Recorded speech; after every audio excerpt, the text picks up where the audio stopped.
बोलिए वृंदावन बिहारी लाल की जय। अब वामन अथवा परिवर्तनी एकादशी की व्रत कथा कहते हैं। धर्मराज युधिष्ठिर बोले कि हे भगवान, भादों के शुक्ल पक्ष की एकादशी का नाम तथा विधि क्या है?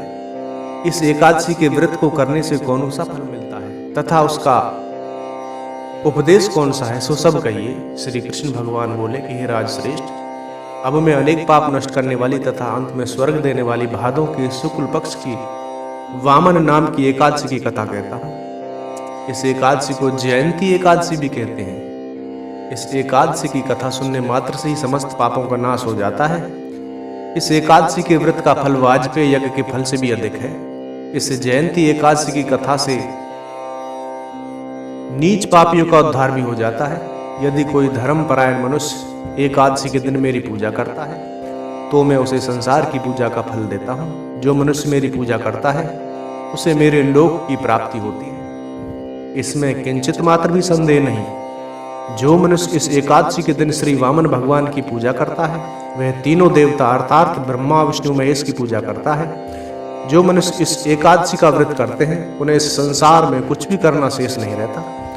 इस एकादशी के दिन श्री विष्णु भगवान करवट बदलते हैं, इसलिए इसे परिवर्तनीय एकादशी भी कहते हैं। इस पर श्री युधिष्ठिर बोले कि हे भगवान, आपके वचनों को सुनकर मुझे महान संदेह हो रहा है कि आप किस प्रकार सोते तथा करवट बदलते हैं।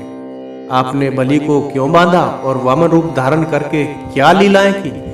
चातुर्मास व्रत की विधि क्या है तथा आपके शयन करने पर मनुष्य का क्या कर्तव्य है, सो सब विस्तार पूर्वक कहिए। श्री कृष्ण भगवान बोले कि हे राजन, अब आप पाप को नष्ट करने वाली इस कथा को श्रवण करो। त्रेता युग में बलि नाम का दानव था। वह अत्यंत भक्तदानी, सत्यवादी तथा ब्राह्मणों की सेवा करता था। वह अपनी भक्ति के प्रभाव से स्वर्ग में इंद्र के स्थान पर राज्य करने लगा। इंद्र तथा अन्य देवता इस बात को सहन न कर सके और भगवान के पास जाकर प्रार्थना करने लगे।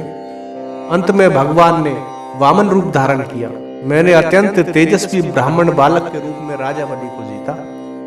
इस पर युधिष्ठिर बोले कि हे जनार्दन, आपने वामन रूप धारण करके बलि को किस प्रकार जीता, सो सब सविस्तार समझाइए। श्री कृष्ण भगवान बोले कि हे राजन, मैंने वामन का रूप धारण करके राजा बलि से याचना की कि हे राजन, तुम 3 पग भूमि दे दो, इससे तुम्हारे लिए 3 लोक दान का फल प्राप्त होगा।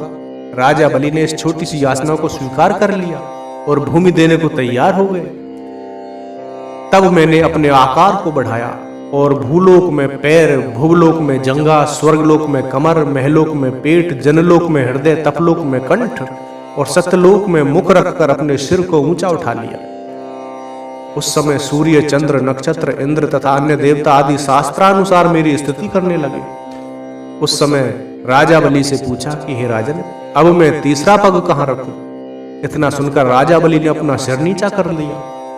उस पर मैंने अपना तीसरा पग रख दिया और वह भक्त दानव पाताल को चला गया। जब मैंने उसे अत्यंत विनीत पाया तो मैंने उससे कहा कि हे बलि, मैं सदैव तुम्हारे पास ही रहूंगा।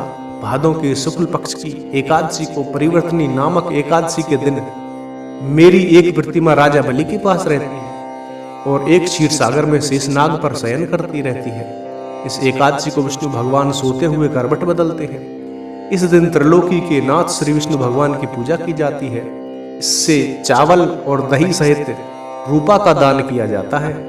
इस दिन रात्रि को जागरण करना चाहिए। इस प्रकार व्रत करने से मनुष्य समस्त पापों से मुक्त होकर स्वर्गलोक को जाता है। जो इन पापों को नष्ट करने वाली कथा को सुनते हैं उन्हें अश्वमेध यज्ञ का फल मिलता है। इसके साथ ही इस एकादशी की यह व्रत कथा संपन्न होती है। बोलिए वृंदावन बिहारी लाल की जय।